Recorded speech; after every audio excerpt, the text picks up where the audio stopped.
Hello. नमस्कार, स्वागत है आप लोग का फिर से एक बार सोमो बायोलॉजी ऑनलाइन क्लासेस में। तो आज हम लोग नया चैप्टर लगाने जा रहे हैं, जेनेटिक्स या कहिए वंशागति तथा विविधता के सिद्धांत। बहुत इम्पोर्टेंट चैप्टर है, इससे करीब आपको 3 से 4 क्वेश्चन हर साल मिलते हैं। बहुत मज़ेदार चैप्टर है, कॉन्सेप्चुअल चैप्टर है। अच्छे से हम लोग पढ़ेंगे, समझेंगे एक एक बात को, और आखिरी में आके जैसा हम लोग करते हैं एक टॉपिक के बाद उससे रिलेटेड क्वेश्चन वगैरह लगाएंगे। ठीक, तो चलिए चालू करते हैं। अध्याय 5, वंशागति तथा विविधता के सिद्धांत। जो हम लोग को पढ़ने हैं टॉपिक इसमें है मेंडल के वंशागति के नियम, एक जीन की वंशागति, दो जीन की वंशागति, लिंग निर्धारण, उत्परिवर्तन, आनुवांशिक विकार। साथ के साथ इनमें सब टॉपिक भी बहुत हैं। तो काफ़ी मज़ेदार चैप्टर है आपका, और काफ़ी इसमें इंटरेस्टिंग बातें हैं। चलिए हम लोग पढ़ते हैं वंशागति तथा विविधता के सिद्धांत। ओके, मेंडल के वंशागति के नियम। क्या आपने कभी ये सोचा, शुरुआत हो रही है, क्या आपने कभी ये सोचा कि हाथी हमेशा, शिशु हाथी को ही जन्म देता है, किसी अन्य जानवर को क्यों नहीं? हाथी किसको जन्म देगा? हाथी को ही देगा, किसी अन्य जानवर को नहीं। या आम के बीज से आम का ही पौधा उगता है, अन्य पौधा नहीं। तो कहने का मतलब है कि संतान जो है माता पिता पे ही होती हैं, संतान माता पिता से मिलती होती हैं। हाथी का बच्चा हाथी को ही जन्म देगा, मगरमच्छ को नहीं देगा। संतान हमेशा अपने माता पिता पे जाती हैं। तो एक कहावत है, बाप पर पूत, जात पर घोड़ा। बाप पर पूत, बाप पर पूत मतलब जो बेटा होता है बाप से मिलता है, और जात पर घोड़ा, घोड़ा हमेशा अपनी जात का होता है। बहुत नहीं पर थोड़ा थोड़ा। हाँ, ये बात अलग है कि बिल्कुल 100% कार्बन कॉपी नहीं होता, लेकिन होता अपने पेरेंट्स पे ही है बच्चा जो होता। तो अन्य पौधे को नहीं, हाथी हमेशा हाथी को जन्म देगा। आम के पौधे हमेशा आम के बीज से ही निकलेगा। माना कि संतति, संतान जो है अपने जनकों से मिलती जुलती है, पर क्या वह उनसे बिल्कुल ही अभिन्न होती है? क्या उनकी मिरर इमेज होती है? क्या उनका बिल्कुल कार्बन कॉपी होती है? या उनके कुछ लक्षणों में भिन्नता होती है, या लक्षणों में कुछ भिन्नता होती है?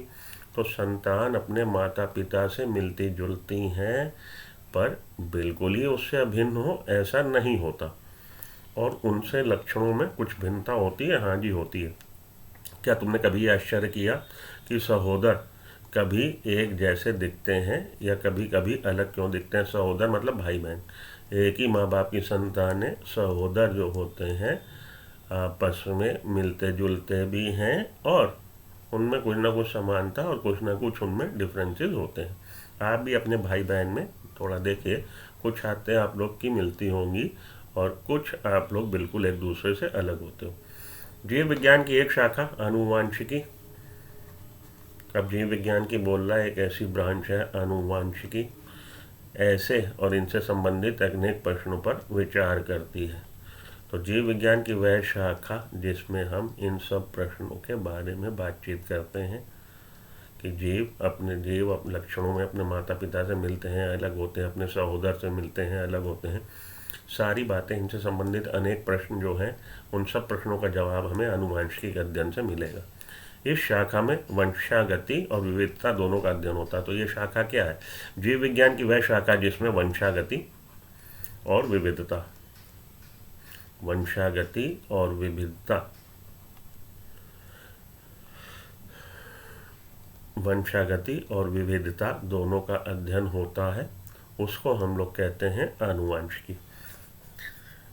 ठीक है जी। तो genetics is the branch of biology in which we discuss और study inheritance and differences, inheritance and differences, विविधता। इस शाखा में वंशागति और विविधता दोनों का अध्ययन होता है। आनुवांशिकी में वंशागति और विविधता दोनों का अध्ययन किया जाता है।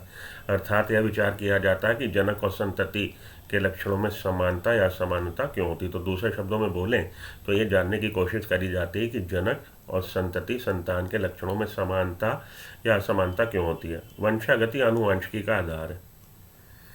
वंशागति, inheritance is the base of genetics.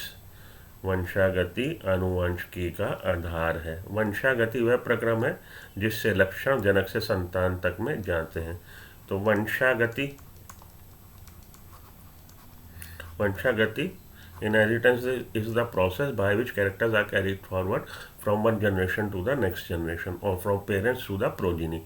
वंशागति वह प्रक्रम है, वह तरीका है, वह रास्ता है, वह कार्यक्रम है, वह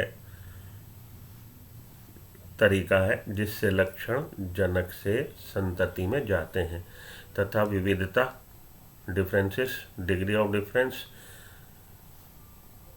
तथा विविधता जनक और संतति के लक्षणों की असामान्यता की अवस्था है। विविधता जनक और संतति के लक्षणों की असमानता, उनमें डिग्री ऑफ डिफरेंस है। वेरिएशंस क्या है? Variations are degree of difference among parents and its progeny. तो विविधता जनक और संतति के लक्षणों की असमानता की अवस्था है। मानव को 8000 से 10,000 वर्ष ईसा पूर्व। तो यहाँ पे दो बातें आप लोग को बताई गई हैं कि आनुवंशिकी, जेनेटिक्स में हमने क्या पढ़ना है? जेनेटिक्स में हमने यह पढ़ना है कि पेरेंट्स से बच्चे अलग होते हैं, एक जैसे होते हैं। तो उन्हीं बातों का जवाब आपको जेनेटिक्स में मिलता है, ठीक है। और जेनेटिक्स में हमें करना क्या है? जेनेटिक्स का आधार क्या है? इनहेरिटेंस क्या है? प्रोसेस बाय विच, वह प्रक्रम है जिससे लक्षण जनक से संतति में जाते हैं। और विविधता क्या है? विविधता डिग्री ऑफ डिफरेंस, असमानता जो मिल रही है, असमानता, लक्षणों में असमानता जनक और संतति के लक्षणों में, उसको हम लोग बोलते हैं विविधता। तो मानव को 8000 से 10,000 वर्ष पूर्व ईसा पूर्व ही यह ज्ञान हो चुका था कि विविधता का कारण लैंगिक प्रजनन की प्रक्रिया में छिपा हुआ है। विविधता किस कारण आ रही है? समाज में विविधता इसलिए आ रही है कि इसका कारण लैंगिक प्रजनन है। लैंगिक प्रजनन के प्रक्रिया में छिपा हुआ है। उसने पादपों और जंतुओं की प्रकृति में उपस्थित जीव विविधता का लाभ उठाया। किसने? मानव ने। आदि मानव कह लीजिए, प्रागैतिहासिक मानव कह लीजिए, जो पहले मानव थे, उसने क्या किया कि पादपों में और जंतुओं में, प्लांट्स में और एनिमल्स में जो प्रकृति में उपस्थित जीव विविधता थी, बायोडाइवर्सिटी थी, उसका उसने लाभ उठाया और लाभदायक लक्षणों वाले जीवों को चुनकर उनका प्रजनन कराया। तो हमारे आसपास जो प्लांट्स और एनिमल्स थे उनमें डिफरेंट बायोडाइवर्सिटी, डिफरेंट कैरेक्टर वाले, लक्षण वाले एनिमल्स और प्लांट्स थे। तो क्या किया मानव ने?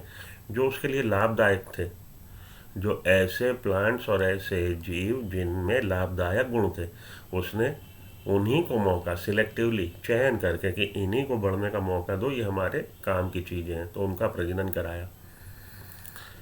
विविधता का लाभ उठाया और लाभदायक लक्षणों वाले जीवों को चुनकर उनका प्रजनन करवाया तथा उनसे इच्छित लक्षणों के जीव प्राप्त किए। तो मानिए यहाँ पे ए और बी कुछ ऐसे दो काऊ और बुल हैं, जिनमें काऊ में और बुल में कुछ करेक्टर काऊ में ऐसे हैं जो हमारे लिए बेनिफिशियल है, बुल में कुछ करेक्टर ऐसे हैं जो हमारे लिए बेनिफिशियल है।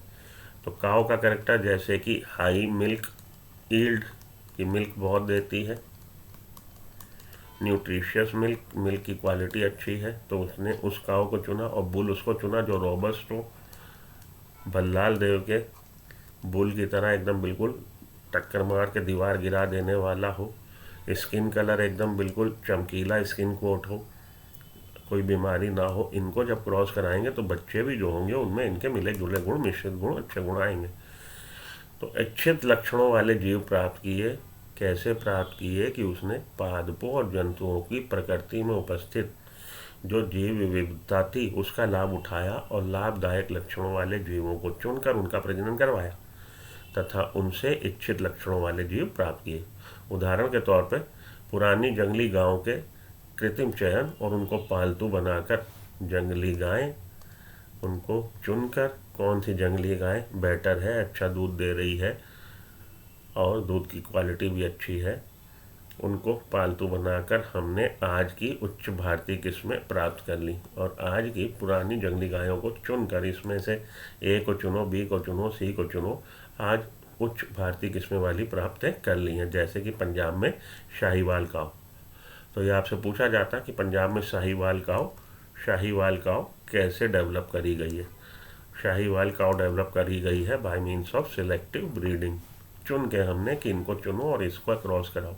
हमें मानना पड़ता है कि भले ही हमारे पूर्वजों को लक्षणों की वंशागति और विविधता का ज्ञान था, किंतु उनको इन घटनाओं के वैज्ञानिक आधार के विषय में बहुत कम जानकारी थी। दूसरी बात यह है कि हमारे जो पूर्वज थे उनको जीवों में मिल रही विविधता का आभास था, वंशागति का आभास था कि कैरेक्टर कैरिड फॉरवर्ड होते हैं और बच्चे माँ बाप से मिलते जुलते भी हैं, अलग भी होते हैं और आपस में भी अलग होते हैं। लक्षणों की वंशागति होती है, एक जनरेशन से दूसरी जनरेशन में जाते हैं और विविधता भी मिलती है। ये तो मालूम था, लेकिन इसके पीछे साइंटिफिक रीज़न क्या था, वैज्ञानिक आधार, उसकी उनको जानकारी नहीं थी। ठीक, चलिए आगे चले। मेंडल के वंशागति के नियम को पढ़ें। मेंडल के वंशागति के नियम। 19वीं सदी के मध्य के वर्षों में ही आनुवंशिकता को समझने के संबंध में प्रगति हो सकी। तो 19वीं शताब्दी के मध्य में 1800 से 1900 के बीच में के मध्य में वंशानुगति आनुवंशिकता को समझने के संबंध में प्रगति हो सकी। ग्रेगर जोहान मेंडल ने उद्यान मटर के गार्डन पी के पौधे में 7 वर्षों तक संकरण के प्रयोग किए। तो ये पूछा जाता है आपसे, ग्रेगर जोहान मेंडल ने अपने संकर के प्रयोग जो कि किस पे किए थे, ये आपने लगना गार्डन पी पे, उद्यान मटर पे किए थे। कितने वर्षों तक किए थे? 7 वर्षों तक। कब से कब तक? 1856 से 1863 तक। तो 2-3 बातें हैं जो आपने याद में रखनी है। एक तो प्लांट का नाम उद्यान मटर पे किए थे। ड्यूरेशन कितनी थी? 7 साल थी, फॉर 7 ईयर्स। कब से कब तक? 1856 से 1863 तक, 7 साल तक किए। और उनके आधार पर जीवों की वंशागति नियम को प्रस्तावित किया और अपने इन एक्सपेरिमेंट्स और उसकी फाइंडिंग जो खोज करी, उसके आधार पर उन्होंने लॉ ऑफ इनहेरिटेंस वंशागति नियम को प्रस्तावित किया। सांख्यिकी विश्लेषणों और गणितीय तर्कशास्त्र का जीव विज्ञान की समस्याओं के समाधान हेतु प्रथम प्रयोग भी मेंडल द्वारा वंशागत अवशेषणों के दौरान ही किया गया। तो स्टैटिस्टिक्स का, सांख्यिकी का अप्लाई किया गया, सांख्यिकी का विश्लेषण एनालिसिस किया गया, स्टैटिस्टिकल एनालिसिस और गणितीय तर्कशास्त्र और मैथमेटिकल लॉजिक, इसको सबसे पहले बायोलॉजी के एक्सपेरिमेंट्स में सबसे पहले मैथमेटिक्स के प्रिंसिपल को, मैथमेटिक्स के कहिए कि जीव विज्ञान को समझने के लिए सांख्यिकी या गणित के प्रिंसिपल का जो अप्लाई किया गया, जो यूज़ किया गया, वो सबसे पहले किसने यूज़ किया है? मेंडल ने। तो सांख्यिकी विश्लेषणों और गणितीय तर्कशास्त्र का जीव विज्ञान की समस्याओं के समाधान हेतु प्रथम प्रयोग भी मेंडल ने किया। मेंडल द्वारा वंशागत अवशेषणों, वंशागत इनहेरिटेंस के एक्सपेरिमेंट्स के दौरान ही किया गया। उनके प्रयोगों में नमूनों की विशाल संख्या ने उनके आंकड़ों को विश्वसनीयता प्राप्त करी। यहाँ से जो मैटर है, ये मैटर अब आपसे पूछा जाता है कि मेंडल के सक्सेस के कारण क्या थे। मेंडल आखिर अपने एक्सपेरिमेंट्स में सफल रहा, तो उसकी सफलता के कारण क्या थे? तो पहली बात ये थी कि उनके प्रयोग में नमूनों की विशाल संख्या थी। नमूनों की विशाल संख्या थी कि जैसे आज की तारीख में आप जानते हैं, मैं इस समय भारतवर्ष के एक बहुत बड़े प्रदेश यूपी से बोल रहा हूँ और यूपी में बहुत जल्दी इलेक्शन होने वाले हैं। तो आए दिन आप देखते हैं कि हमारे जो न्यूज़ चैनल्स हैं, इस पे दिखाते हैं सर्वे कि किसकी गवर्नमेंट फॉर्म हो सकती है। सर्वे में वो लोग कभी बताते हैं जी एक्स पार्टी की गवर्नमेंट, कभी बताते हैं वाई पार्टी की गवर्नमेंट, कभी बताते हैं जेड पार्टी की गवर्नमेंट फॉर्म हो सकती है। तो सर्वे में क्या करते हैं वो लोग, डोर टू डोर कैंपेन करते हैं, लोगों से पूछते हैं जी आप किसको वोट दोगे, किसके चांसेस हैं। अब 22 करोड़ की जनता में अगर वो 20 लोगों पे ये राय लेके अपना आपको सर्वे का बता रहे हैं कि भाई फलाने की गवर्नमेंट बन सकती है, तो आप समझ सकते हैं 22 करोड़ में 20,000 लोगों की राय कोई मायने नहीं रखती। तो सैंपल साइज बहुत छोटा है, तो ये रिलायबल नहीं है। हाँ, 22 करोड़ जनता को समझने के लिए अगर वो 1 से 2 करोड़ लोगों का ये रायशुमारी कर लें, उनसे पूछ लें, तो बहुत हद तक क्लोजेस्ट पहुंच सकते हैं कि क्या होने वाला है। ठीक है, तो जितना लार्ज सैंपल साइज होगा उतना ज़्यादा रिलायबल सर्वे होगा। उसी तरह से जब इन्होंने एक्सपेरिमेंट्स किए हैं, और अगर ये 1 या 2 प्लांट्स पे एक्सपेरिमेंट करें या 4 या 6 प्लांट पे, और दूसरे एक्सपेरिमेंट में ये सैकड़ों या हज़ारों प्लांट पे एक्सपेरिमेंट करें और जो फाइंडिंग हो, तो कौन सी फाइंडिंग ज़्यादा करेक्ट होने के चांस हैं? जो इन्होंने सैकड़ों हज़ारों की प्लांट्स पे एक्सपेरिमेंट करके जो निष्कर्ष निकाला वो ज़्यादा रिलायबल, ज़्यादा विधि विधान से संपन्न तरीके से, वैज्ञानिक तरीके के ज़्यादा क्लोज होगा। तो क्योंकि इन्होंने बहुत बड़े पैमाने पे मटर के पौधे का क्रॉस कराया था, तो सैंपल साइज बहुत ज़्यादा था। उनके प्रयोगों में नमूनों की विशाल संख्या ने उनके आंकड़ों की विश्वसनीयता प्रदान करी। तो पहला कारण तो ये था इनके सक्सेस होने का। साथ ही साथ उनके परीक्षाधीन पौधों की उत्तरोत्तर पीढ़ियों पर किए गए प्रयोग तथा उनके सफल निष्कर्षों ने सिद्ध किया कि मेंडल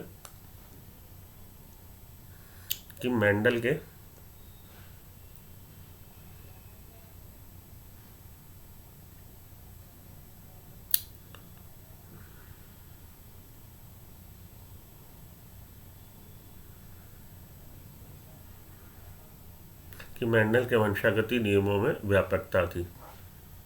साथ ही साथ परीक्षाधीन पौधों की उत्तरोत्तर पीढ़ियों, केवल एक पीढ़ी नहीं, एक पीढ़ी के बाद दूसरी, तीसरी, केवल एक जनरेशन तक एक्सपेरिमेंट नहीं किया। उनके परीक्षाधीन पौधों की उत्तरोत्तर पीढ़ियों पर किए गए प्रयोग तथा उनके सफल निष्कर्षों ने, तथा उन प्रयोग से जो निष्कर्ष निकाले गए, रिजल्ट निकाले गए, सफल निष्कर्षों ने सिद्ध किया कि मेंडल के वंशागति नियमों में व्यापकता थी, कि इनके जो नियम थे वो व्यापक तौर पे अप्लाईकेबल थे और केवल अपुष्ट विचार नहीं थे, कि उनके नियम जो थे वो वास्तविकता पे आधारित थे और केवल अपुष्ट विचार और बैठे बैठाए हवाई शेख चिल्ली के सपने नहीं थे।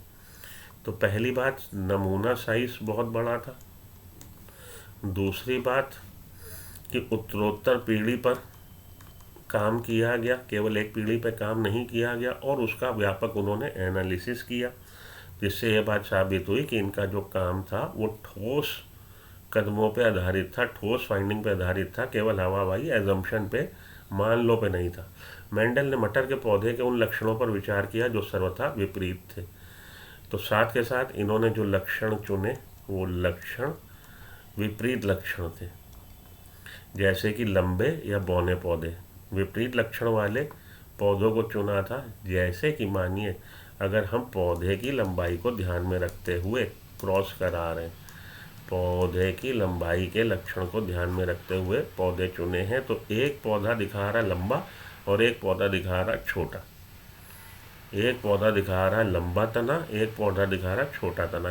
ऐसा नहीं कि भाई एक लंबा दिखा रहा तो एक कम लंबा दिखा रहा, या एक छोटा दिखा रहा तो एक थोड़ा सा बड़ा दिखा रहा, ये नहीं। इसी तरह से अगर इन्होंने बीज का रंग चुना तो एक रंग हरा, एक रंग पीला। बीज का आकार चुना तो एक आकार गोल और एक आकार झुर्रीदार। तो जो इन्होंने लक्षण चुने थे वो कैरेक्टर ऐसे थे, कैरेक्टर का पेयर, कि बिल्कुल अलग अलग, कॉन्ट्रास्टिंग, एकदम दिन तो रात, और दिन और शाम नहीं कि एक दिन है तो एक कम उजेला, ऐसा नहीं, दिन और रात एकदम बिल्कुल कॉन्ट्रास्टिंग कैरेक्टर चुने। तो पहला इनके सिद्ध होने का कारण कि इनके एक्सपेरिमेंट सफल हुए, एक तो लार्ज सैंपल साइज था। लार्ज सैंपल साइज मतलब नमूना बहुत ज़्यादा थे, बहुत ज़्यादा इन्होंने प्लांट्स पे एक्सपेरिमेंट किया। दूसरा उत्तरोत्तर पीढ़ी, सक्सेसिव जनरेशन, कई जनरेशन तक, और उसमें इन्होंने मैथमेटिक्स और स्टैटिस्टिक्स के नियम अप्लाई करके लॉजिक के साथ, वैज्ञानिक खोज के साथ, यानी कि हवाई बातें। तीसरा लार्ज सैंपल साइज, उत्तरोत्तर। और तीसरा कि इन्होंने उन लक्षणों को चुना जो विपरीत एकदम लक्षण थे, कॉन्ट्रास्टिंग कैरेक्टर थे, दिन और रात। या आप कहिए कि भाई लंबा पौधा, छोटा पौधा, जैसे लंबे पौधे, बौने पौधे, पीले हरे बीज, इसके कारण उसे वंशागति नियमों का आधारभूत ढांचा तैयार करने में सहायता मिली। तो ये कुछ कारण थे जिसकी वजह से इनको सक्सेस मिली। बाद के वैज्ञानिकों ने इसे विस्तार दिया और इसके बाद के वैज्ञानिकों ने इनके एक्सपेरिमेंट्स को और ज़्यादा ब्रॉड स्केल पे और ज़्यादा और प्लांट्स पे किया, जिससे विविध नैसर्गिक घटनाओं और उनमें निहित जटिलता का स्पष्टीकरण किया जा सका। जब ये और बड़े पैमाने पे एक्सपेरिमेंट किए गए और ज़्यादा किए गए और प्लांट्स पे किए गए, तो उसमें जो नेचुरल फिनोमेनन था उसके बारे में पता लगा, और उसमें जो छुपी हुई जटिलताएं थी, कॉम्प्लेक्सिटी थी, उसको लॉजिकली एक्सप्लेन किया जा सका। मेंडल ने अनेक तद्रुप प्रजनन सम मटर के शुद्ध वंशक्रमों को लेकर कृत्रिम परागण पर परागण के प्रयोग किए। ये वाली लाइन इंपॉर्टेंट है, इसको देखिए। मेंडल ने क्या किया? मेंडल ने अनेक तद्रुप प्रजनन सम मटर के शुद्ध वंशक्रमों, तो शुद्ध वंशक्रमों, ट्रू ब्रीडिंग, अनेक तद्रुप प्रजनन सम, इन्होंने अनेक तद्रुप प्रजनन सम मटर के शुद्ध वंशक्रमों को लेकर कृत्रिम परागण पर परागण के प्रयोग किए। तो बहुत सारे इन्होंने, मेंडल ने जब भी प्लांट क्रॉस की शुरुआत करी है, इन्होंने ट्रू ब्रीडिंग प्लांट से करी है। ट्रू ब्रीडिंग प्लांट, शुद्ध वंशक्रम। ट्रू ब्रीडिंग प्लांट वो होता है जब आप उसकी क्रॉस कराएंगे, सेल्फिंग कराएंगे, तो एक जनरेशन से दूसरी जनरेशन, तीसरी जनरेशन तक जब आप सेल्फिंग कराते चले जाएंगे और जिस लक्षण को ध्यान में रखते हुए सेल्फिंग करा रहे हैं, वो लक्षण का कांस्टेंट इनहेरिटेंस, एक स्टेबल इनहेरिटेंस और एक स्टेबल एक्सप्रेशन रहेगा। मतलब उस लक्षण का प्रदर्शन और उस लक्षण की वंशागति वो स्टेबल रहेगी, वो अपनी जगह से हिलेगी नहीं, डेविएट नहीं होगा। तो अगर आपने लंबे पौधे को लेके क्रॉस कराया तो हर जनरेशन में पौधा लंबा ही बनेगा, और अगर छोटे पौधे को लेके क्रॉस कराया तो हर जनरेशन में पौधा छोटा ही बनेगा। इसी तरह से अगर आपने मटर के दाने का आकार, बीज का आकार पीला लेके क्रॉस कराया तो हर जनरेशन में पीला ही बनेगा, और अगर हरा लेके क्रॉस कराया तो हर जनरेशन में हरा ही बनेगा। इस तरह के प्लांट को हम लोग बोलते हैं शुद्ध वंशक्रम का प्लांट। तो मेंडल ने हमेशा तद्रुप प्रजनन सम, हमेशा अपने एक्सपेरिमेंट की शुरुआत शुद्ध वंशक्रम को लेकर करी है, और उसमें सेल्फ पॉलिनेशन और क्रॉस पॉलिनेशन के प्रयोग करवाए। तद्रुप प्रजनन सम, ट्रू ब्रीडिंग। तद्रुप प्रजनन सम, ट्रू ब्रीडिंग वंशाक्रम वह क्रम होता है जिसको अभी मैंने एक्सप्लेन किया।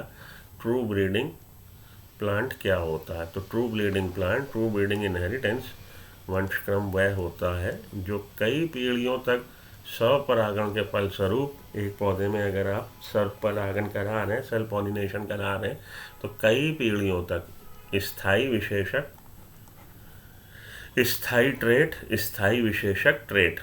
विशेषक क्या है? तो मानिए कोई लक्षण, उस लक्षण में मिल रहे दो विभिन्न रूप, उस लक्षण को ध्यान में रखते हुए। लक्षण क्या? तने की लंबाई। तो तने की लंबाई के लिए दो रूप प्लांट में मिल रहा है, छोटा और बड़ा। तो तने की लंबाई लक्षण हो गया, और ये दो हो गए स्थायी विशेषक ट्रेट। अगर आप मानिए मटर के दाने का आकार, बीज का आकार, तो बीज का आकार को लेके अगर आप क्रॉस करा रहे हैं तो आकार या तो गोल या झुर्रीदार।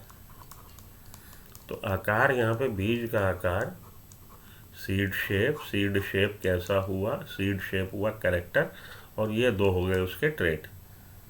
तो स्थायी विशेषक लक्षण में मिल रही विभिन्नताएं, वो स्थायी विशेषक कहलाते हैं। मानिए हम लोग बात करें कि पौध, फली का आकार या फली का रंग। तो फली का रंग हो सकता है हरा, पीला। तो फली का रंग ये तो हो गया लक्षण, और हरा और पीला हो गया ट्रेट, स्थायी विशेषक।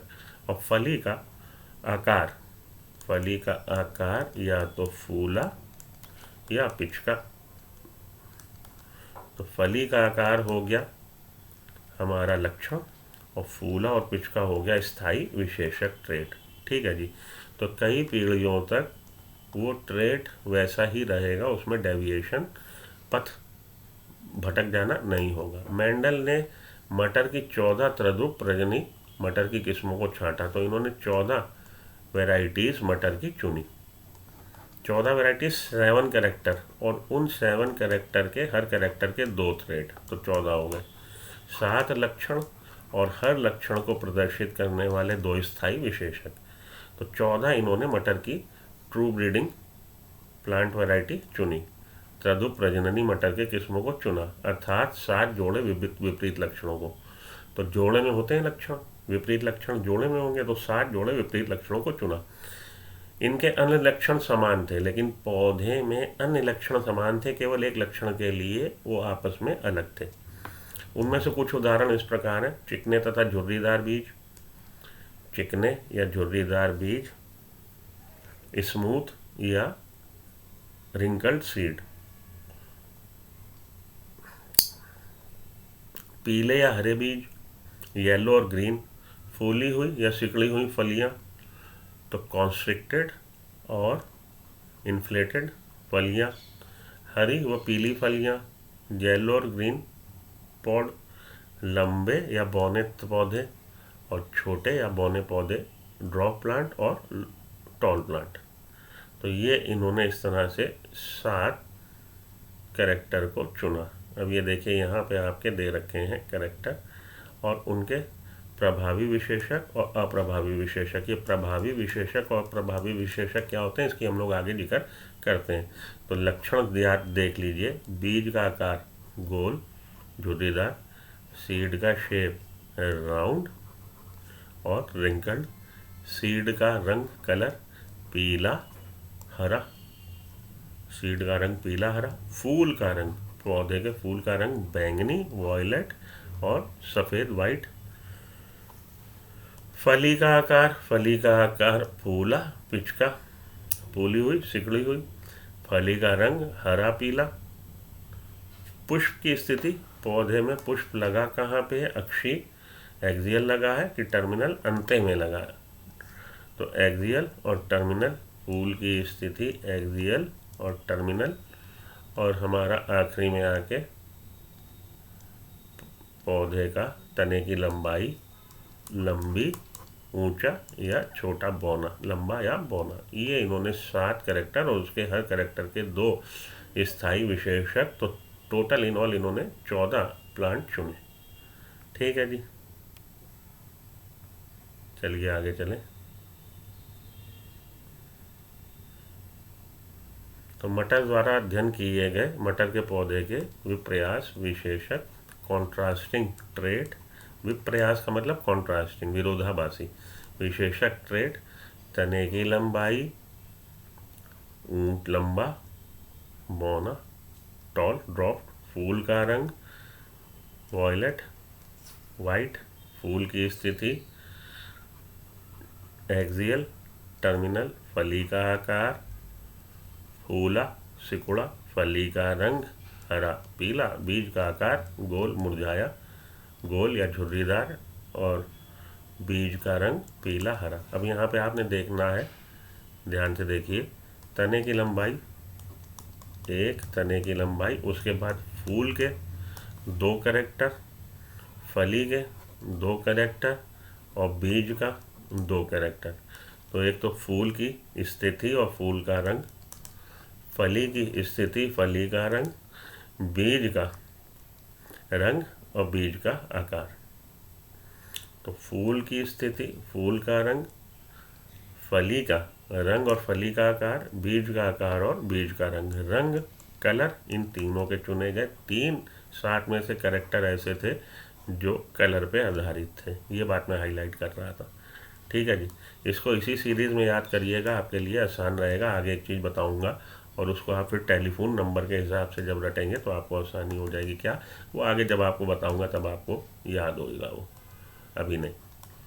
ठीक, तो 7 कैरेक्टर पूछे जाते हैं, कौन कौन से थे वो याद रखना। उन 7 कैरेक्टर के 2 ट्रेट, कौन सा ट्रेट डोमिनेंट था और कौन सा ट्रेट रिसेसिव था, वो भी आपने याद में रखना। प्रभावी, इधर जो पहले लिखा है प्रभावी ट्रेट लिखा है और जो बाद में लिखा है वो अप्रभावी ट्रेट लिखा है।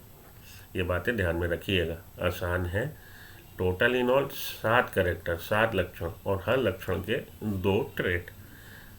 2 ट्रेट मतलब कॉन्ट्रास्टिंग, विरोधाभासी। तो कॉन्ट्रास्टिंग ट्रेट में 7 दूनी 14 उन्होंने ट्रू पे प्लांट वैरायटी चुन ली थी क्रॉस कराने के लिए। एक लक्षण के लिए केवल वो लोग आपस में अलग थे, बाकी के लक्षण के लिए बिल्कुल सेम लक्षण उनके थे। ठीक है, अब एक जीन की वंशागति पे आइए। सिंगल जीन इनहेरिटेंस, एक हम लोगों ने टॉपिक पढ़ लिया, इसका डीपीपी अभी लगाते हैं। पहले ये भी पढ़ लें सिंगल जीन इनहेरिटेंस, फिर इकट्ठे लगाते हैं। एक जीन की वंशानुगति। मेंडल ने वंशागत के अध्ययन के लिए एक प्रयोग में मटर के लंबे व बौने पौधे का संकरण किया, हाइब्रिडाइजेशन किया।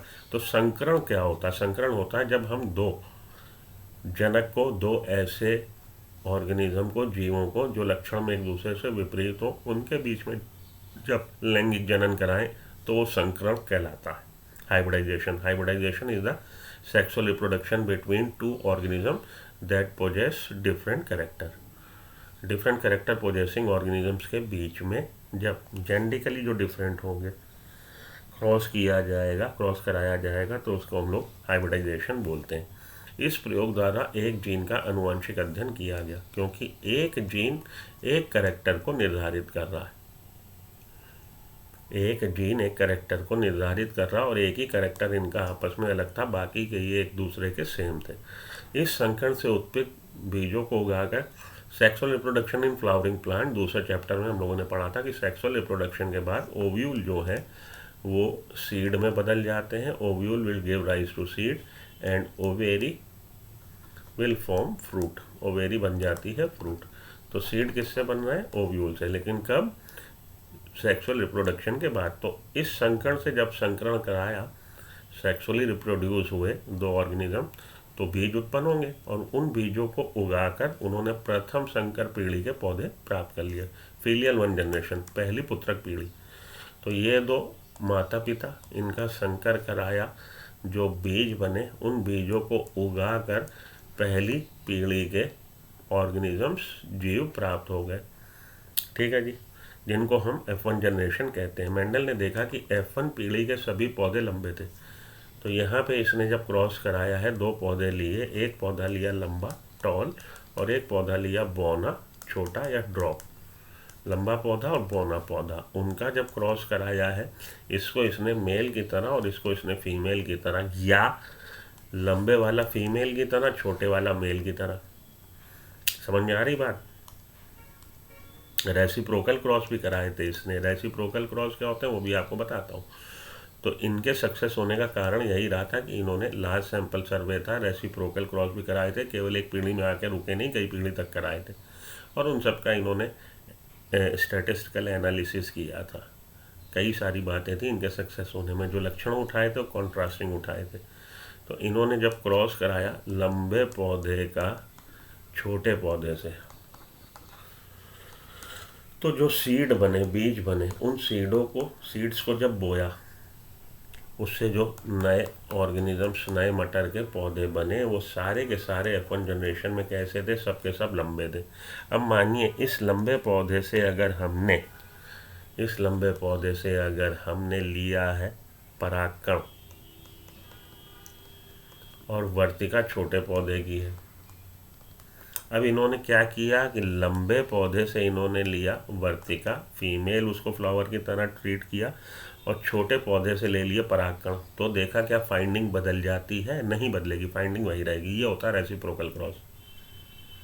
रेसिप्रोकल क्रॉस में हम लोग सेक्सेस रिवर्स कर देते हैं, बदल देते हैं। हाँ, जेनेटिक मेकअप वही रखते हैं।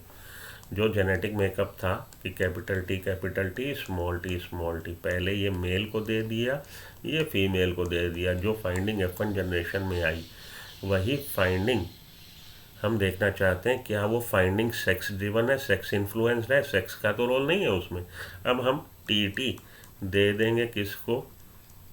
टीटी दे देंगे फीमेल को, और ये टीटी दे देंगे मेल को। पिछली बार ये स्मॉल टी हमने दिया था फीमेल को, इस बार स्मॉल टी दे दिया मेल को, और तब क्रॉस करा के देखा कि क्या हमारे इस वाले प्रयोग की फाइंडिंग, एक्सपेरिमेंट की फाइंडिंग पहले वाले प्रयोग से मिलती है कि बदल जाती है।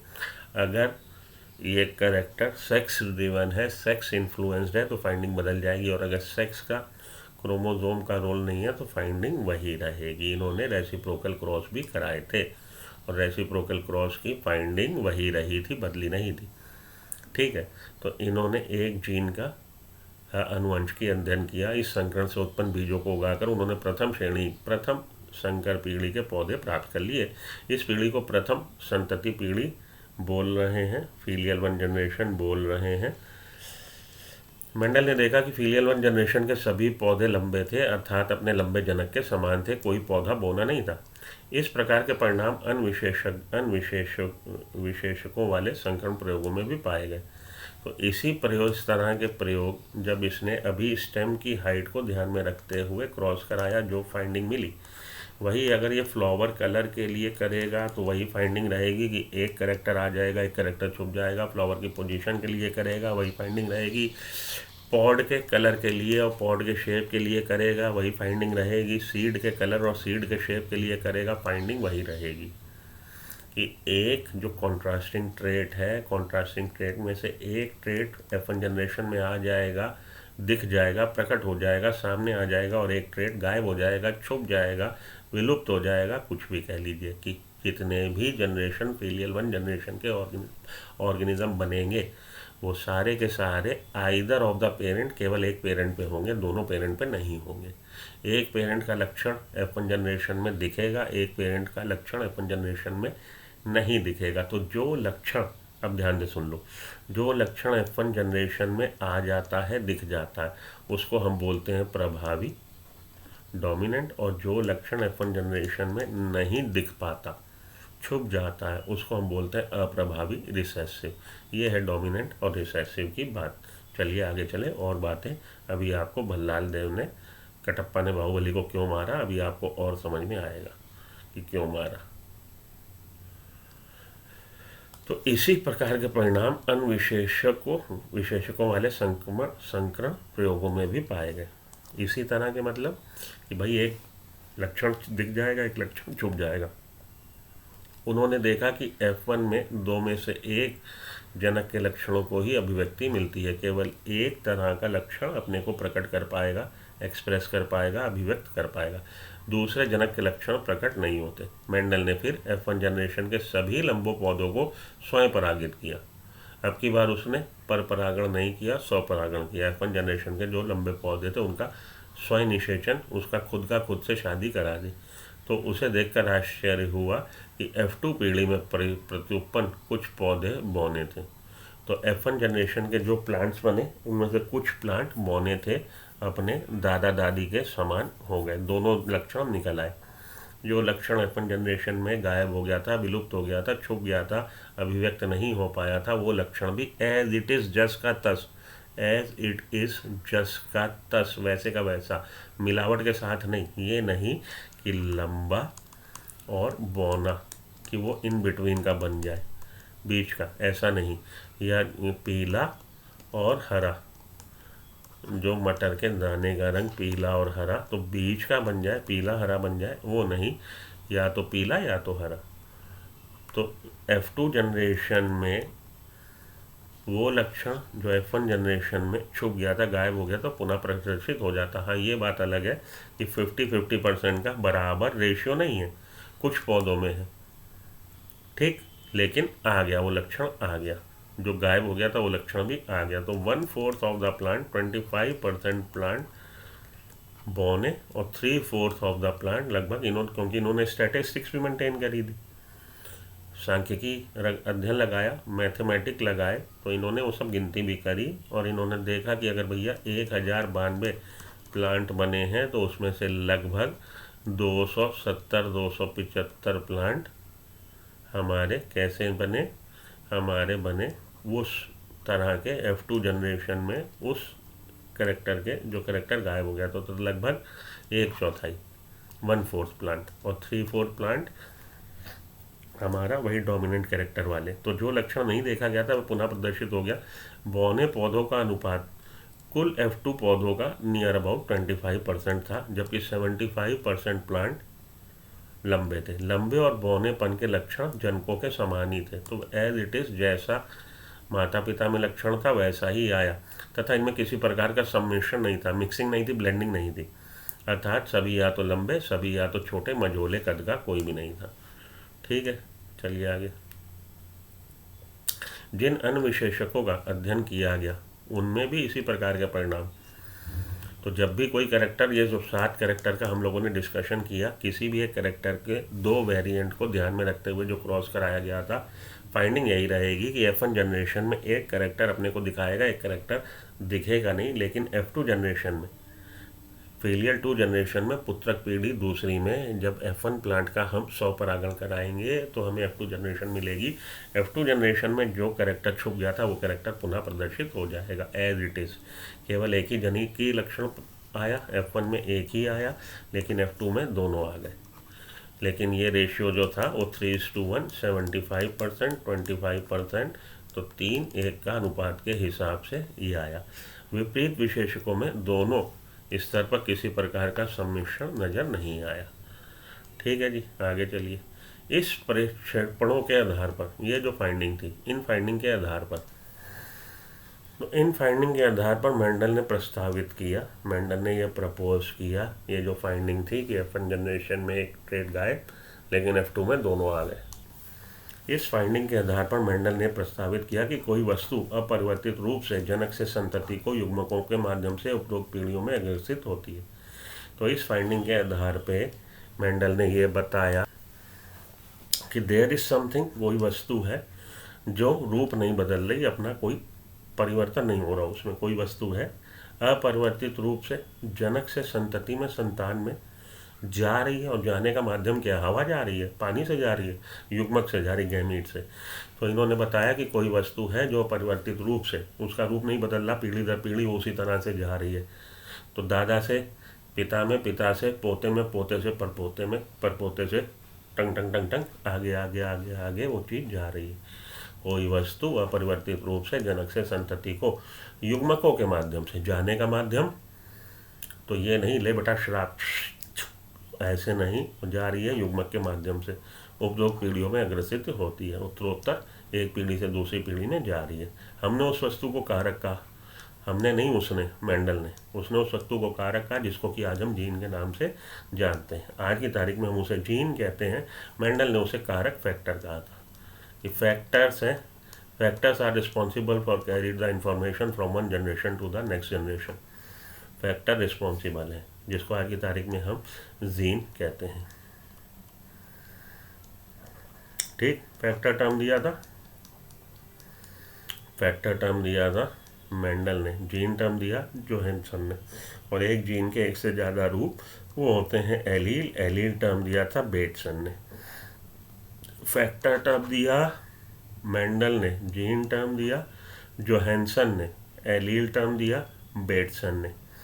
तो दूसरे शब्दों में जीन आनुवंशिकता की इकाई है। तो आसान शब्दों में हम बोलें तो आनुवंशिकता की, जेनेटिक्स की यूनिट क्या है, इकाई क्या है, इकाई है gene. Gene is the unit of genetics. किसी जीन में कौन सा विशेष लक्षण अभिव्यक्त होगा, कोई जीन किस लक्षण को निर्धारित कर रहा है, इसकी सूचना उसमें निहित होती है। इसकी जानकारी कि जीन, ये जो जीन है स्टेम की हाइट को निर्धारित करेगा, उस पर लागू होगा, स्टेम की हाइट को कंट्रोल करेगा। तो जीन में इसका, आपके जैसे सॉफ्टवेयर तमाम होते हैं आपके स्मार्टफोन में, तो कौन सा सॉफ्टवेयर से क्या चीज़ उसका कैरेक्टर गवर्न होगा, तो वही चीज़ जीन में वो स्क्रिप्ट लिखी हुई है कोडेड भाषा में, और जीन निर्धारित करता है किसी लक्षण को। तो जीन में कौन सा विशेष लक्षण अभिव्यक्त होगा उसकी सूचना उसमें निहित है, छुपी हुई है सूचना, किसमें, जीन में छुपी हुई है। विकल्पी विपरीत लक्षणों के संकेतक युग्मकों को युग्म विकल्पी कहा जाता है। यह एक ही जीन के थोड़ा सा भिन्न रूप होता है। यहाँ से देखिए, अब यहाँ से यहाँ तक, तो gene is the gene, we can define gene, gene is the segment of DNA. Gene is the segment of DNA which have a coded information for a certain character. Gene is segment of DNA which have coded information for a certain character. Gene DNA का वो टुकड़ा है जिसके पास जानकारी है, गुप्त जानकारी है किसी भी एक लक्षण को निर्धारित करने के लिए, प्रभावित करने के लिए, उसको हम लोग बोलते हैं जीन, डीएनए का टुकड़ा. ठीक है जी. तो दूसरे शब्दों में जीन आनुवंशिकता की इकाई है. किस जीन में कौन सा लक्षण अभिव्यक्त होगा, कोई जीन कौन से लक्षण को निर्धारित कर रहा, इसकी सूचना उसमें निहित है. तो सूचना के आधार से वो निर्धारित कर लेगा. विकल्पी विपरीत लक्षणों के संकेतक जोड़े. विकल्पी विपरीत लक्षण, तो लक्षण अभी बात करी हम लोगों ने स्टेम की हाइट, लेकिन अब स्टेम की हाइट या तो स्टेम लंबा है या बौना है. इसका क्या मतलब है? इसका मतलब ये है कि वो जीन जो स्टेम की हाइट को रेगुलेट कर रहा है वो एक ही, उसके पास स्क्रिप्ट लिखी हुई नहीं है, एक ही रूप में नहीं है, उसके दो रूप हैं या उसके पास दो स्क्रिप्ट है. वो जीन जो स्टेम की हाइट के लक्षण को निर्धारित कर रहा है, अगर उसके पास एक ही तरह की स्क्रिप्ट लिखी हो तो सभी प्लांट या तो लंबे या तो बौने. इसका मतलब है उसके पास स्क्रिप्ट जो है दो तरह की लिखी है, एक ये स्क्रिप्ट लिखी हुई है, एक स्क्रिप्ट ये लिखी हुई है. तो अगर ये वाली स्क्रिप्ट आ गई, ये वाला जीन का फॉर्म आ गया तो उसने मानो टॉल बना दिया, और ये वाला रूप आ गया तो इस वाले रूप की वजह से पौधा कैसा हुआ जा रहा, बौना हुआ जा रहा. इसका मतलब है कि एक जीन एक से ज़्यादा रूप, एटलीस्ट दो रूप में उपलब्ध है. तो इसके ये जो दो रूप हैं, जो अलग अलग दो विपरीत लक्षणों के संकेतक जोड़े को निर्धारित कर रहे हैं, ये एक दूसरे के एलील हैं. विकल्पी विपरीत लक्षणों के संकेतक जोड़े को, विकल्प है ना, या तो ये या तो ये, विपरीत लक्षणों के संकेतक जोड़े को, विपरीत लक्षणों के संकेतक क्या भैया, जीन. विपरीत लक्षणों के संकेतक जोड़े को युग्म विकल्पी कहा जाता है. तो ये जीन जो स्टेम की हाइट को निर्धारित कर रहा है, ये जीन ये दो फॉर्म में है. मानिए ये वाला फॉर्म अगर आ गया तो इस फॉर्म की वजह से प्लांट की हाइट जो है टॉल हो जाएगी, और ये वाला फॉर्म अगर आ गया तो प्लांट की हाइट शॉर्ट हो जाएगी, बौना हो जाएगा. तो विकल्पी विपरीत लक्षणों के संकेतक जोड़े, ये संकेतक हमारा फैक्टर संकेतक है. तो विपरीत लक्षणों के संकेतक जोड़े को युग्म विकल्पी एलील, युग्म विकल्पी कहते हैं. तो ये एक दूसरे के एलील हैं, ये इसका एलील है, ये इसका एलील है. यह एक ही जीन के थोड़े से भिन्न रूप हैं. तो एक ही जीन है लेकिन अलग अलग रूप है, इसीलिए अलग अलग रूप हैं. इसीलिए कुछ पौधे, जिन पौधों में ये वाला जोड़ा वो लंबा, और जिन पौधों में ये वाला जोड़ा वो पौधे छोटे. तो विकल्पी विपरीत लक्षणों के संकेतक जोड़े, विपरीत लक्षण के संकेतक जोड़े को युग्म विकल्पी कहा जाता है. वैकल्पिक व्यवस्था है ना, विकल्प है उसके पास कि जोड़ा या तो ये बनेगा या तो ये बनेगा या ये बनेगा. क्योंकि आगे हम लोग देखते हैं, आगे इन्होंने बताया कि ये फैक्टर जो हैं ऑर्गेनिज्म में जोड़े में होते हैं.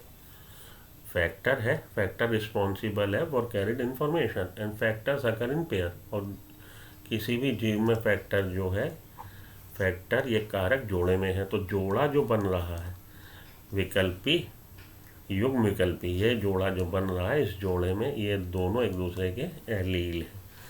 ये एक ही जीन के थोड़ा सा भिन्न रूप है. विकल्पी विपरीत लक्षणों के संकेतक जोड़े को, विपरीत लक्षण कि एक लक्षण उसको टॉल और एक लक्षण ड्रॉप बना रहा है, विकल्पी विकल्प है उसके पास कि कौन सा होगा. विकल्पी विपरीत लक्षणों के संकेतक जोड़े, इसको संकेतक भी हम बोल रहे हैं कि भाई यही तो संकेत कर रहा है कि कैसा तुम बनोगे, को हम लोग युग्म विकल्पी, उसको हम लोग युग्म विकल्पी, युग्म में है, जोड़े में है, युग्म विकल्पी एलील कहा जाता है.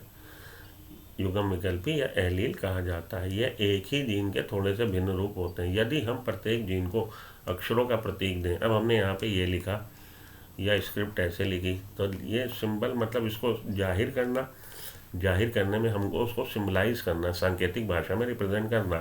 तो इस तरह से अगर हम स्क्रिप्ट लिख के रिप्रेजेंट कर रहे हैं, मुश्किल है, उससे अच्छा हम उसको अल्फ़ाबेटिकली एक्सप्रेस कर दें, जीन को अक्षर के द्वारा एक्सप्रेस कर दें कि ये एक जीन है, एक फैक्टर है जो स्टेम की हाइट को निर्धारित कर रहा है, ये उसी जीन का दूसरा रूप है जो स्टेम की हाइट को निर्धारित करता है। तो अगर उसको हम अल्फ़ाबेट से निर्धारित करें तो जो लक्षण F1 पीढ़ी में व्यक्त होता है, अब हम जब उसको अल्फ़ाबेट से निर्धारित कर सकते हैं तो ए और बी अल्फ़ाबेट से मानो हम निर्धारित कर रहे हैं उस जीन के जोड़े को, फैक्टर के जोड़े को, जो स्टेम की हाइट को निर्धारित करता है। अब स्टेम की हाइट को दो तरह की हो सकती है, या तो टॉल या तो ड्रॉप।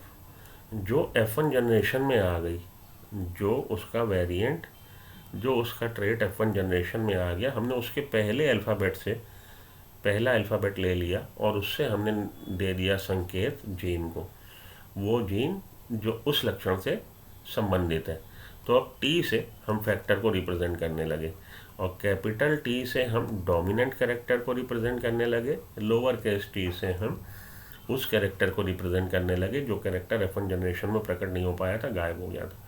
तो अल्फ़ाबेटिकली हम इनको एक्सप्रेशन दे सकते हैं। तो मानिए सीड का कलर के लिए हम लोग बात कर रहे हैं, तो सीड के कलर के लिए जो जीन है, उस जीन के जो दो रूप हैं, हम उसको सी और डी रूप दें कि सी और डी।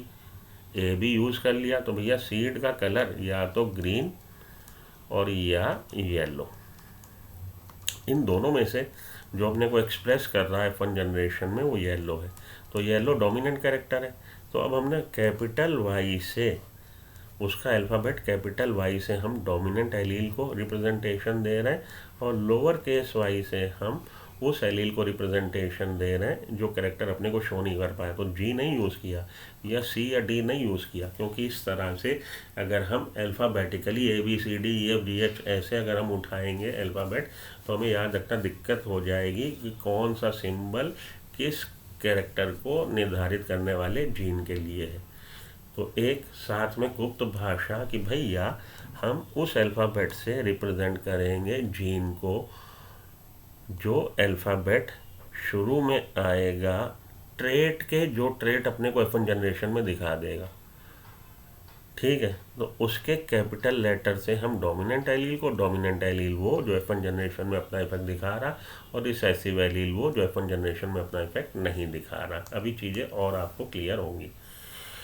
तो सबसे पहले तो एलील समझ लीजिए, जीन समझ लीजिए। जीन वो रचना है, वो वस्तु है, वो चीज़ है जो लक्षण को निर्धारित कर रही है। अब लक्षण को निर्धारित, क्योंकि लक्षण के दो रूप हैं, इसका मतलब है कि जीन भी कम से कम दो रूप में है। अब जीन जो होते हैं पेयर में होते हैं। जब जीन पेयर में होते हैं तो ये जो जोड़ा बना, ये कपल युगल जो बना, इस युगम विकल्पी इसमें दो हैं, क्योंकि ये जोड़े में दो हैं और दोनों अलग अलग भी हो सकते हैं, दोनों सेम भी हो सकते हैं। ये जो जोड़े में दो हैं और अलग अलग लक्षण को निर्धारित कर रहे हैं, तो एक ही जीन के दो रूप हैं, ये दोनों एक दूसरे के एलील हैं।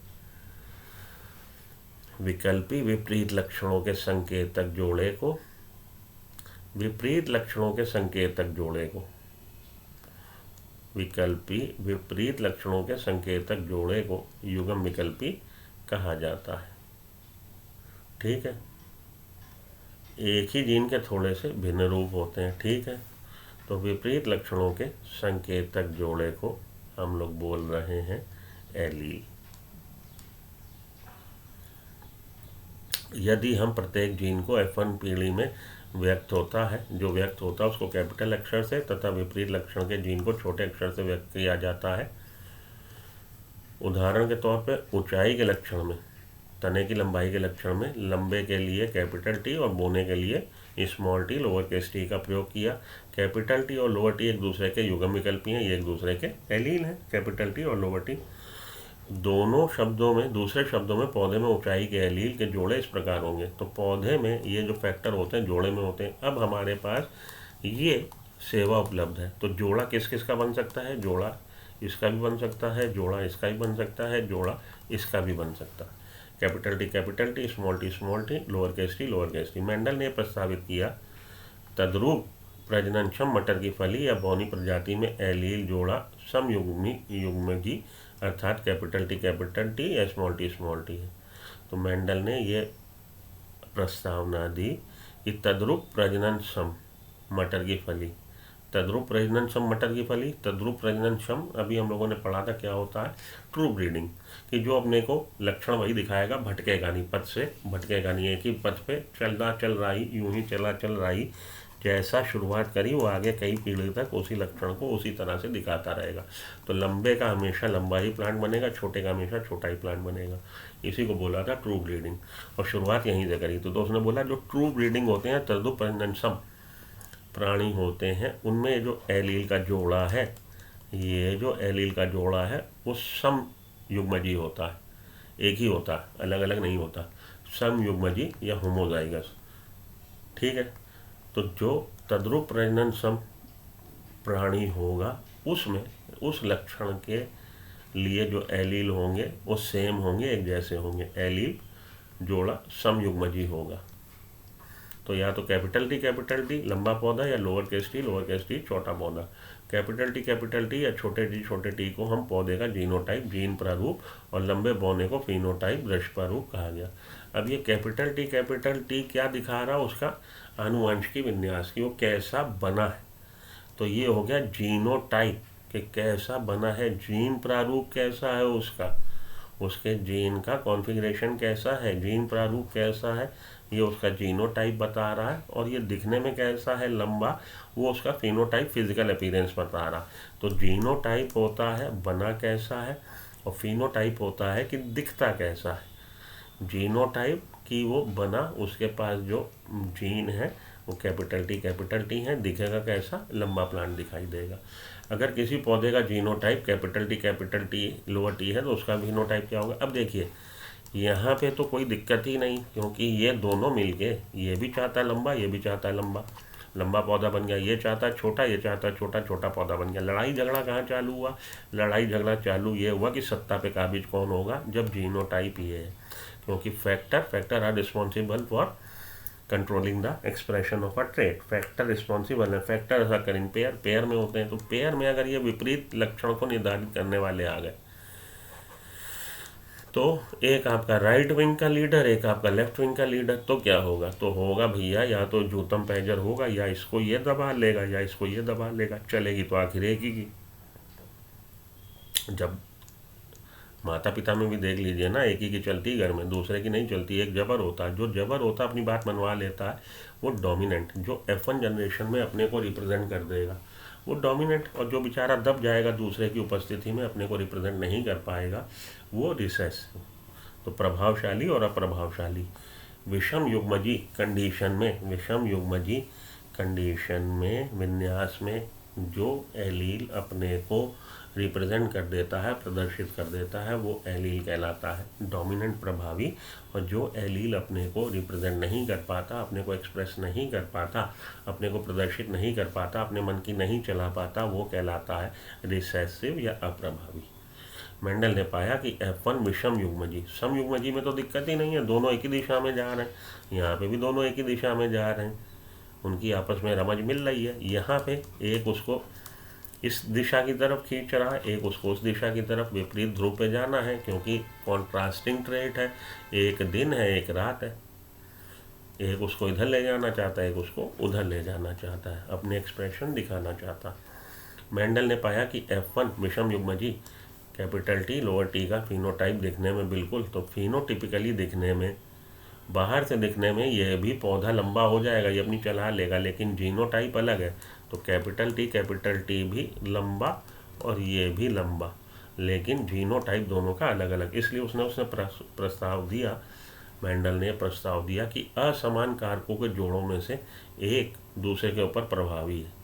जब असमान कारक हैं, अलग अलग कारक हैं फैक्टर के जोड़े में, एक दूसरे पर प्रभावी होता है, जैसा कि F1 में इसे प्रभावी और दूसरे को अप्रभावी नाम दिया गया। इस प्रयोग में capital T lower case T के ऊपर प्रभावी हो जाता है, जिससे अन्य लक्षण युग्मकों का उसमें अध्ययन किया वहाँ पे भी यही पाया। और इसी तरह से जो उसने बाकी के 6 कैरेक्टर का अध्ययन किया तो यही पाया।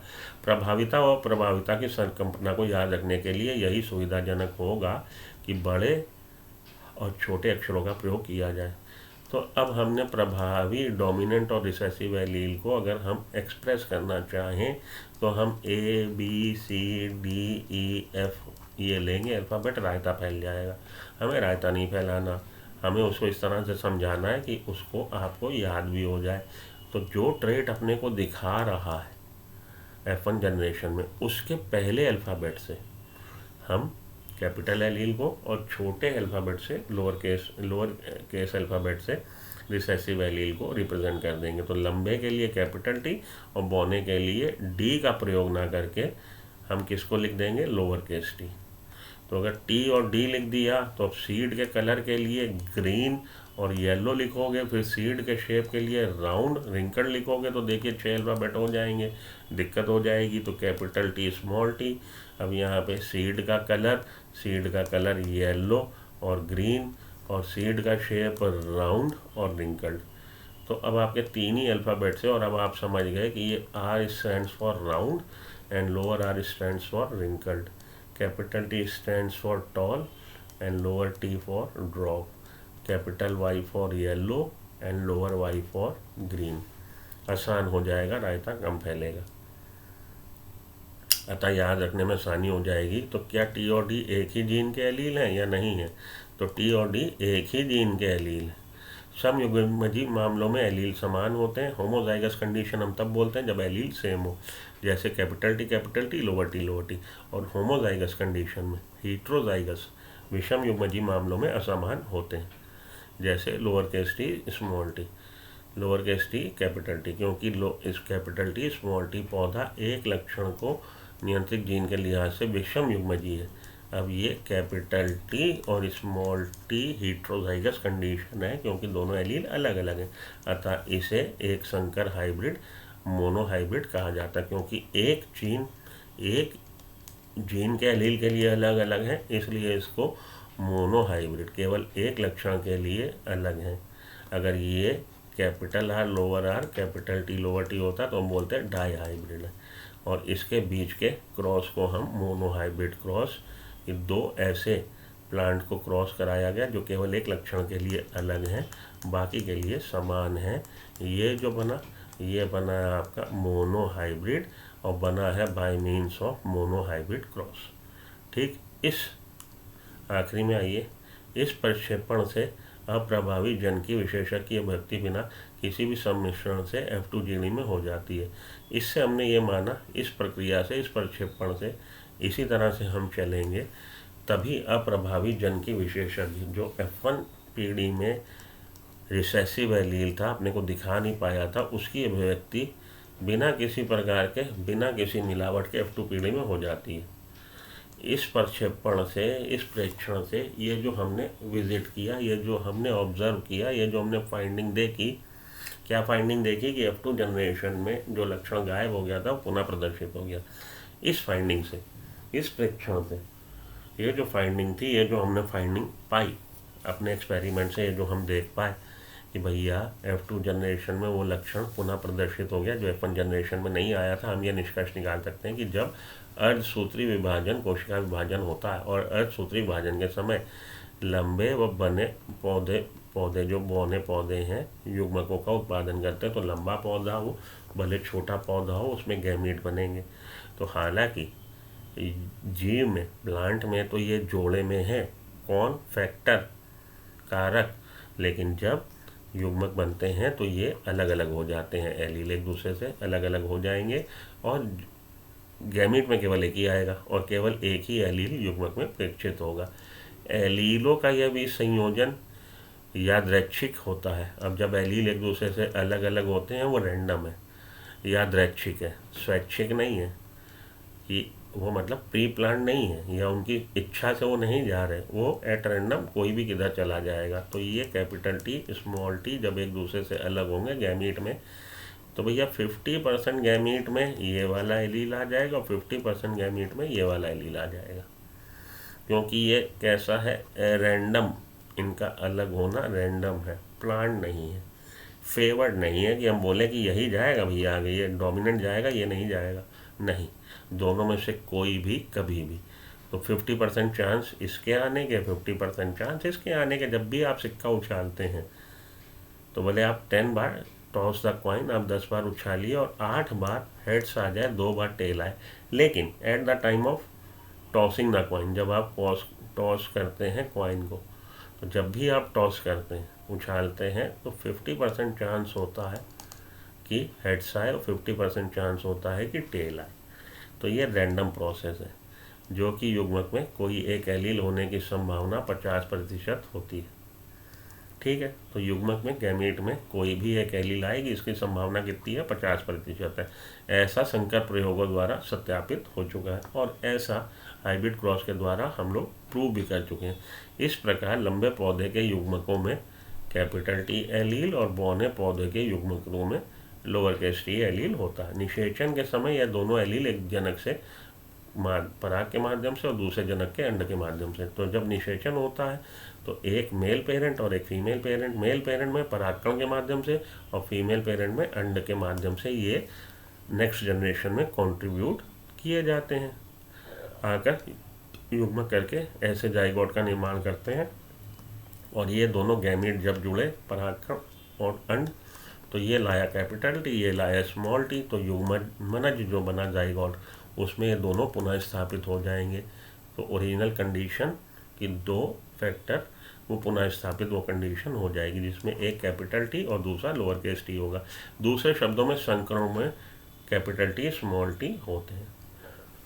तो दूसरे शब्द अगर हम बोलें तो हाइब्रिड में एक कैपिटल टी और एक लोअर केस टी, क्योंकि आपने शुरुआत करी थी लंबे प्लांट से और छोटे प्लांट से।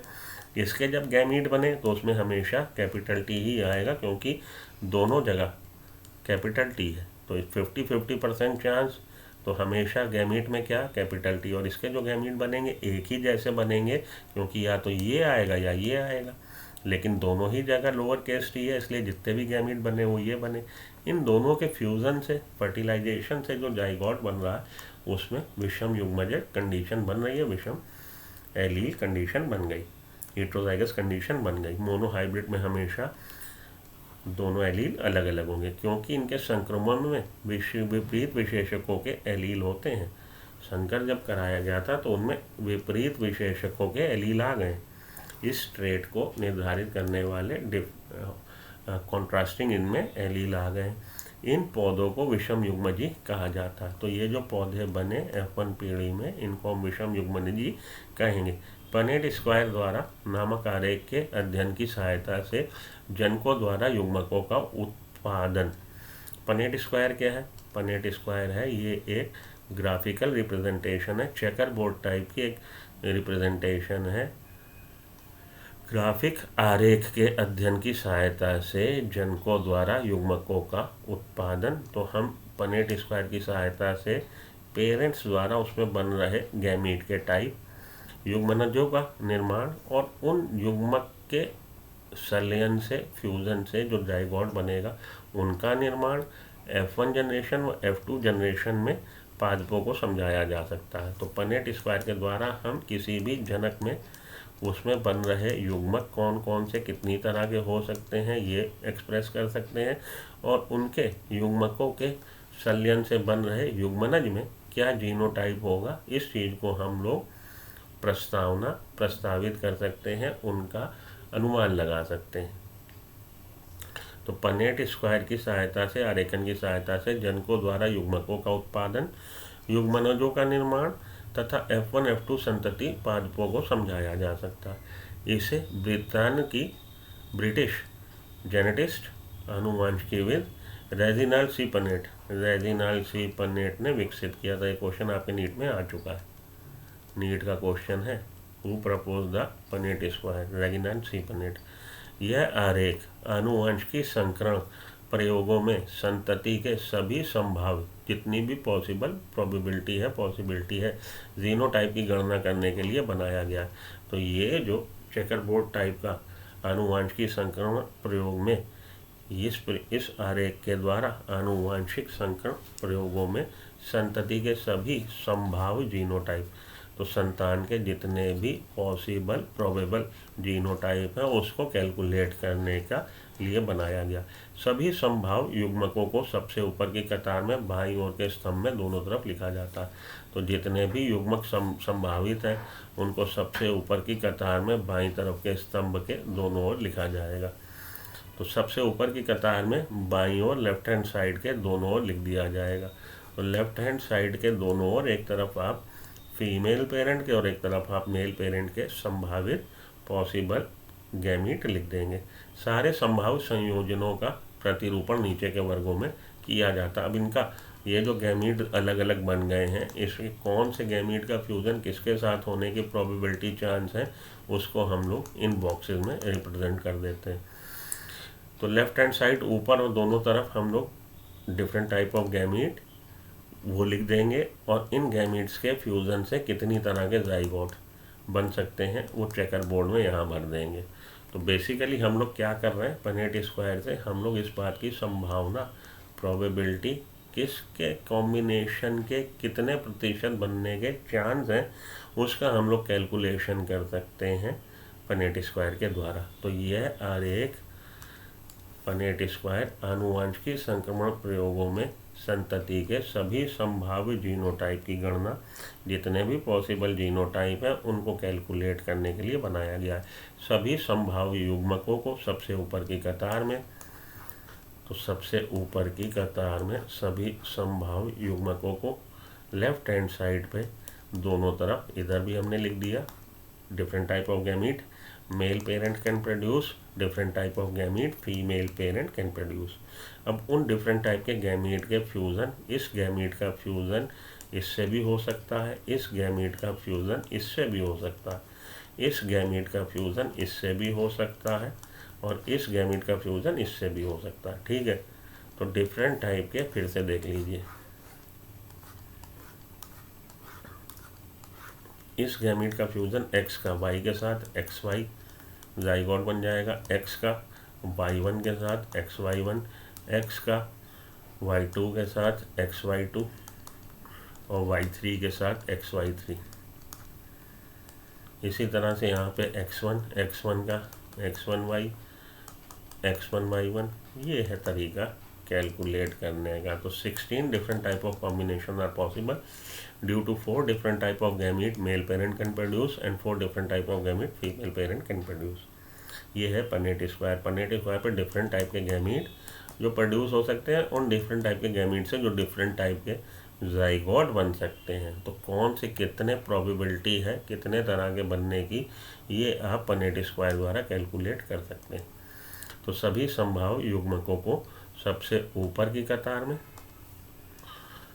बाईं तरफ स्तंभ में लिख दिया, सारे संभाव्य संयोजन को डिफरेंट पॉसिबल कॉम्बिनेशन उसका प्रतिरूपण नीचे के वर्गों में किया गया। सारे का सारा आरेख एक वर्ग की शक्ल में। पनेट स्क्वायर में जननी, जनकी, लंबे पौधे, बौने पौधे तथा इसके द्वारा उत्पन्न होने वाले युग्मक और F1 पीढ़ी के संतति पीढ़ी दर्शाए गए। पनेट स्क्वायर में आपने लिया टी, तो केवल टी एक ही तरह का गैमीट और केवल टी एक ही तरह का गैमीट, तो केवल एक ही कॉम्बिनेशन F1 जनरेशन में पॉसिबल है। अब आपने इस प्लांट का F2 जनरेशन के लिए क्रॉस कराया, अब इसमें दो तरह के बन जाएंगे। तो पनेट स्क्वायर में इधर आपने लिखे दो तरह के गैमीट, जो मेल फ्लावर के लिए और फीमेल फ्लावर के लिए भी दो तरह के गैमीट, उनके कॉम्बिनेशन से capital T can fuse with capital T, this gamete can fuse with lower case T, इससे हो सकता है this lower case T can fuse with this gamete and this gamete can fuse with this gamete. ये हो गया आपका Punnett square. तो आप इसमें देख के बता देंगे कि 3 different type of genotype are possible, 3 तरह का जीनोटाइप पॉसिबल है और फिनोटिपिकली वो 2 ही तरह के होंगे। तो आपने इसको देख के बता दिया कि 3:1 का रेशियो फिनोटिपिकली आएगा, 3 पौधे टॉल हो जाएंगे और 3:1 का रेशियो आपका फिनोटिपिकली है, जबकि जीनोटाइप 1:2:1 है। F2 पीढ़ी में 1:2:1, एक हमारा होमोजाइगस डोमिनेंट, एक हमारा होमोजाइगस रिसेसिव, एक हमारा हेट्रोजाइगस डोमिनेंट। ठीक है, तो पनेट स्क्वायर से आप कैलकुलेट कर सकते हैं प्रोबेबिलिटी कितने तरह के और कितने प्रतिशत। जीनोटाइप कैपिटल टी के F1 पौधे स्वपरागित किए जाने पर बराबर संख्या में जीनोटाइप के युग्मक उत्पन्न होते हैं। जीनोटाइप के जब पौधे स्वपरागित किए गए तो बराबर संख्या में जीनोटाइप के युग्मक उत्पन्न हुए। ठीक है जी। तो रेगिनाल्ड सी पनेट का नाम ध्यान में रखिएगा, जिन्होंने पनेट स्क्वायर को फॉर्म किया। पनेट स्क्वायर के द्वारा हम लोग किसी भी क्रॉस में जो पेरेंट्स हैं, पेरेंट्स में कितने तरह के गैमीट बनेंगे और उन गैमीट के फ्यूज़न से कितनी तरह के ज़ाइगोट बनेंगे और उनकी कितनी प्रोबेबिलिटी